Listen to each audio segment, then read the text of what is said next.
Makanya kan kita harus bijaksana dalam menggunakan dana desa, apalagi kaitannya dengan program-program pembangunan, kita jangan sampai salah sasaran. Desa bicara. Desa bicara. Desa bicara. Desa bicara. Perkenalkan, nama saya Lintang Nurholik Abdulafi, saat ini sebagai staf pemerintah Desa Ngestiharjo mulai tahun 2018 sampai sekarang. Tadi Mas ini menceritakan bahwasanya ada keterlibatan pemuda dalam perumusan RPJMD. Mungkin kita fokus ke diskusi itu. Sebenarnya kan masyarakat teman-teman atau kawan-kawan di desa itu kan apa sih sebenarnya RPJMD ini? Kayak mana sih prosesnya gitu loh. Nah, apa yang Mas pernah lewati bersama dengan dalam perumusannya? Memang kalau dari perumusan RPJMD kan rencana jangka menengah pemerintah desa. Untuk saat ini kan RPJMD Desa Ngestiharjo sudah ada.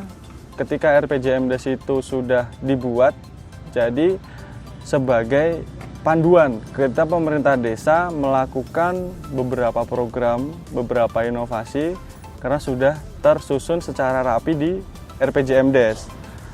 Dalam melibatkan teman-teman pemuda, mereka dari pemerintah desa memang selalu melibatkan. Saya selaku tim juga penyusun, dari tim itu ada 9 orang. Saya mewakili dari teman-teman pemuda. Saya melakukan beberapa riset akademis. Karena apa?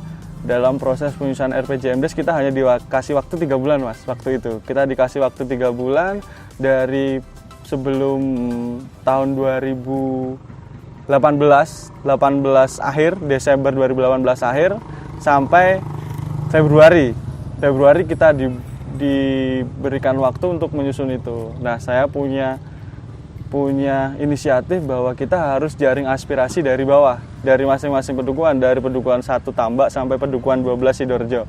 Itu kita selalu keliling selama 3 bulan, kemudian kita rumuskan, kemudian kita sodorkan ke pemerintah desa, ini seperti ini. Revisi lagi, seperti ini lagi, revisi lagi. Nah, sampai akhirnya memang saya basicnya adalah ilmu pemerintahan, tapi di kampus itu kan hanya sekedar teori saja. Yang menjadi tantangan terbesar adalah ketika kita mendapatkan teori, kemudian kita implementasikan di kehidupan yang sebenarnya, itulah tantangan kita selaku teman-teman akademis. Karena apa? Ketika kita lantang menyuarakan beberapa teori-teori kaitannya dengan penyusunan RPJMD, ada beberapa step atau beberapa sistem dalam penyusunan itu memerlukan insting dalam memetakan sebuah masalah. Karena apa? Ketika kita keliru dalam memetakan sebuah masalah, akan keliru juga dalam mengambil kebijakan yang ada di pemerintah desa. Nah, ini pengalaman, kan ada tahapan tadi Mas cerita, ada tahapan ke pedukuhan-pedukuhan. Nah, coba bagaimana cerita penjaringan aspirasi masyarakat di tiap pedukuhan? Ada pengalaman menarik tidak? Banyak sekali, Mas, pengalaman menarik kaitannya dengan kita turun ke bawah atau jaring aspirasi untuk menyusun RPJMD. Karena apa? Teman-teman pemuda yang ada di masing-masing pedukuhan, kemudian pegiat-pegiat atau kelompok pegiat desa yang ada di pedukuhan juga menyambutnya secara antusias. Ketika kita turun ke bawah, ketika kita melakukan jaring aspirasi, mereka menyampaikan seluruh permintaan. Sebenarnya bukan permintaan, adalah usulan pembangunan, usulan pemberdayaan, kemudian usulan inovasi. Nah, kita tampung beberapa yang sekiranya itu mampu dihandle desa. Ketika tidak mampu dihandle desa, pemerintah desa punya jalan beberapa untuk menembuskan ke pemerintah daerah, kemudian ke pemerintah DIY untuk bisa terrealisasi. Jadi beberapa program seperti untuk saat ini, Mas, kemarin ada usulan di salah satu pedukuhan itu kaitannya dengan BUMDes, kaitannya dengan pembukaan lapangan tenaga kerja. Karena apa? Sebenarnya teman-teman yang kurang kerja itu adalah kunci utama terjadinya kriminalitas yang ada di Desa Ngestiharjo. Ketika dibukakan lapangan pekerjaan, mereka pasti akan merubah mindset, merubah pola pikir bahwa kita bisa kerja yang halal, kita bisa kerja yang sesuai kapasitas kita. Nah, dengan adanya kita turun ke bawah, kita menampung seluruh aspirasi-aspirasi mereka dalam penyusunan. Ada yang menarik lagi, Mas. Ketika kita turun ke bawah, ada yang membahas, Pak, kalau bisa jalan-jalan tuh diaspal semua, seperti itu. Memang masih ada beberapa warga masyarakat yang fokusnya adalah tentang pembangunan fisik. Untuk di tahun kemarin, tahun 2018-2019, pemerintah desa memang memfokuskan 60% untuk pembangunan fisik, ya. Untuk pembangunan fisik itu 60%. Nah, sekarang dikurangi ini. Yang 40% pembangunan fisik, yang 60% adalah pemberdayaan masyarakat. Mulai dibentuklah BUMDes kemarin September tahun lalu sampai sekarang sudah mampu memberikan impact lah ke pemerintah desa. Kemudian dibentuklah komunitas-komunitas kaitannya di masing-masing pendukuhan, komunitas kebudayaan, komunitas keamanan, kemudian komunitas sosial yang sekiranya itu memang harus dibentuk. Karena apa? Kita nggak akan tahu pemerintah desa ini dapat kucuran dana desa itu dari kapan, itu kan kita nggak tahu. Mungkin tahun 2021 setelah terjadi pandemi COVID ini kita dipongkas semua, tidak ada dana desa turun. Kita kan nggak tahu, Mas. Makanya dengan pemberdayaan masyarakat, kemudian pengembangan kapasitas ekonomi diharapkan mampu meningkatkan resource atau kemampuan-kemampuan yang ada di pemerintah desa, kemudian warga masyarakat untuk menghadapi nih kalau misalkan dana desa nggak ada, seperti itu. Nah ini pasti ada usulan program dari Betul. masyarakat di Dukuhan. Ada yang memang bisa diakomodir, Betul. ada yang tidak. Bagaimana kemudian pemerintah desa atau pengalaman yang Mas lakukan, yang tidak diakomodir ini bagaimana begitu, yang diakomodir bagaimana begitu? Oke.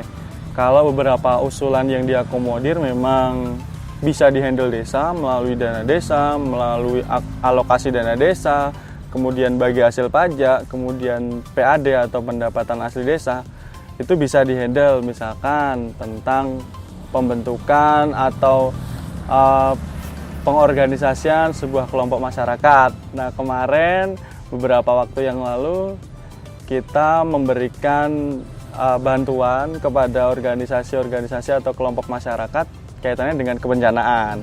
Kemarin sudah kita lakukan, kemudian kaitannya dengan komunitas-komunitas keamanan, kita juga sudah memberikan bantuan, yaitu berupa handy-talkie atau HT, kemudian alat untuk pencegahan kebencanaan kita juga sudah berikan. Kemudian kaitannya dengan program-program yang diakomodir selain desa. Nah, kita selaku pemerintah desa melakukan jaring aspirasi lagi, Mas. Karena apa? Dari tahun ke tahun kita nggak tahu kebutuhan warga masyarakat itu kan selalu berubah-ubah. Kadang butuhnya talut, kemudian kadang butuhnya paving block, kadang kebutuhannya pengen dirapikan nih pendukuhannya. Nah, itu dananya besar sekali, Mas. Makanya kita mengajukan program ke pemerintahan daerah Kabupaten Bantul melalui beberapa link seperti dinas, kemudian seperti dewan, kemudian seperti link-link yang ada di pemerintah Kabupaten Bantul, seperti itu, Mas. Apalagi kayak Rowo Kali Bayam ini kita diberikan diberikan kesempatan untuk mengembangkan wisata. Sebenarnya untuk Rowo Kali Bayam sendiri kan sudah sejak zaman Belanda. Rowo Kali Bayam juga merupakan salah satu tempat uji coba kapal selam pertama Republik Indonesia waktu itu. Bahkan Presiden Soekarno datang sendiri ke sini untuk melakukan uji coba seperti itu. Jadi sebenarnya beberapa usulan warga itu sangat menarik, kemudian sangat memang dibutuhkan. Tapi ada juga yang beberapa usulan itu tidak bisa diakomodir desa, kita limpahkan ke pemerintah daerah atau bahkan ke pemerintah DIY, seperti itu, Mas. Nah ini tahapannya kan berarti setelah jaring aspirasi, kemudian ada yang bisa diakomodir dan tidak. Nah proses perbaikan itu dilakukan dengan tim ini, dengan pemerintahan desa, di mana ruangnya? Apakah ada pertemuan pra RPJMDes atau apa nama ini? Dari awal mula penyusunan memang ketika ada beberapa usulan yang tidak pas, itu selalu kita revisi, selalu kita diskusikan bagaimana pasnya, bagaimana ini relevan atau tidak dengan kondisi di masing-masing pendukuhan. Jadi selalu Mas, ketika kita mau turun ke lapangan atau turun ke pedukuhan, kita cek nih. Jadi Bapak Ibu kepala dusun atau dukuh itu mengirimkan beberapa usulan dulu ke kita. Beberapa usulan dulu ke kita susun. Kemudian kita datang ke pedukuhan, kita bacakan nih beberapa usulan. Nah, ketika sudah kita bacakan, kita diskusikan bagaimana, apa, dan mengapa program ini diusulkan. Seperti itu. Jadi, ketika nanti itu dicatatkan di RPJMDes menjadi program desa, baik dari tahun pertama sampai tahun ke-6. Karena RPJMDes kan jangka menengah ya. Jangka menengah, jadi pemerintah desa punya beberapa step by step ketika mereka maju untuk melakukan pembangunan desa. Seperti itu. Jadi, kita ada rapat terus Mas, rapat terus selama 3 bulan itu, kemudian setelah disahkan menjadi RPJMDes oleh pemerintah desa, kita jadikan itu panduan. Dan tahun ini di bulan Juli atau Agustus kita akan rapat Pramusdes lagi untuk bahas RKPDes. Nah, RKPDes ini juga menarik Mas. Ketika kita sudah membahas RKPDes, kita harus menilik apa itu RPJMDes-nya dulu. Jadi ketika menyusun RKPDes kita harus sesuai dengan RPJMDes. Nah, ketika RPJMDes itu sudah sesuai, di tahun ketiga atau tahun keempat ada review Mas. Jadi karena 1 tahun 2 tahun mungkin masih relevan, tapi ketika sudah menginjak 3 tahun 4 tahun itu pasti ada review atau ditinjau kembali kaitannya dengan relevan atau tidaknya RPJMDes di desa Ngesti-Harjo seperti itu. Nah, selain elemen pemuda yang dilibatkan dalam proses keterlibatan pembuatan RPJMDes ini, sektor mana lagi yang dilibatkan selain pemuda?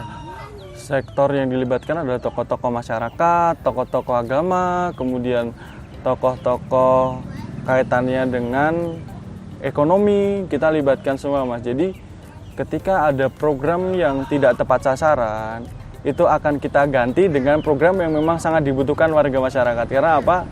Dana desa ini kan kalau di Ngesti-Harjo kan agak lumayan besar nih. Makanya kan kita harus bijaksana dalam menggunakan dana desa. Apalagi kaitannya dengan program-program pembangunan, kita jangan sampai salah sasaran. Ketika kita salah sasaran, warga masyarakat akan merasa kecewa. Karena mungkin butuhnya untuk pengembangan kapasitas atau pengembangan ekonomi di pemuda, kemudian pengembangan salah satu lokasi untuk wisata, tapi ya ternyata yang direalisasikan adalah pembangunan fisik. Makanya dalam penyusun apapun itu, mungkin untuk desa-desa lain ya, jangan sampai tidak ada tinjauan akademis atau studi akademik dulu lah. Karena apa? Dengan adanya studi akademik, kita pasti akan lebih mudah. Karena apa? Dengan proses itu kita tahu bahwa sebenarnya desa-desa di Indonesia banyak hanya membuat RPJMDes itu untuk supaya mencairkan dana desa. Padahal intinya dengan adanya RPJMDes sebagai panduan dalam pemerintah desa itu berjalan. Seperti itu Mas. Jadi kalau untuk beberapa elemen yang digandeng dalam penyusunan program desa ini kaitannya dengan RPJMDes sudah melibatkan seluruh elemen masyarakat. Pentingnya naskah akademik itu tadi dan siapa saja yang dilibatkan selain pemuda? Ya, untuk dalam penyusunan RPJMDes memang harus tahu tentang naskah akademik karena beberapa di pemerintah daerah pun di pemerintah pusat juga melakukan naskah akademik menggandeng beberapa akademis senior. Nah, mungkin itu bisa jadi cara desa meniru beberapa pemerintah daerah untuk melakukan pembuatan naskah akademik sebelum menyusun atau mengesahkan sebuah peraturan. Karena apa? Dengan adanya naskah akademik ini dapat melihat dari segi penyusunan, kemudian dari segi keilmuan itu sangat bisa digunakan untuk membuat kebijakan yang sesuai dengan kondisi masyarakat pada saat itu. Jadi ketika hanya untuk sekedar memenuhi syarat kita mengakses dana desa, kita mengakses dana-dana yang lain, kita harus mengesampingkan itu. Karena apa? Dengan kita fokus dalam penyusunan RPJMDes, RKPDes, kemudian Perdes, Perkades, dari pemerintah desa pun harus selalu menggandeng beberapa akademis. Seperti kemarin kita dibantu salah satu dosen yang ada di Yogyakarta, di STPMD APMD, beliau membantu dalam menyusun semuanya. Jadi dari pemerintah desa pengennya secara profesional. Jadi jangan sampai program-program yang ada di Desa Ngestiharjo itu tidak apa ya Mas ya. Jadi tidak sesuai dengan yang diharapkan warga, seperti itu. Jadi jangan sampai keliru lagi, jangan sampai salah sasaran lagi, karena kita sudah pernah mengalami masa itu. Berarti saat ini dengan situasi pandemi hari ini, kedepannya Desa Ngestiharjo pengen mengembangkan apa ini?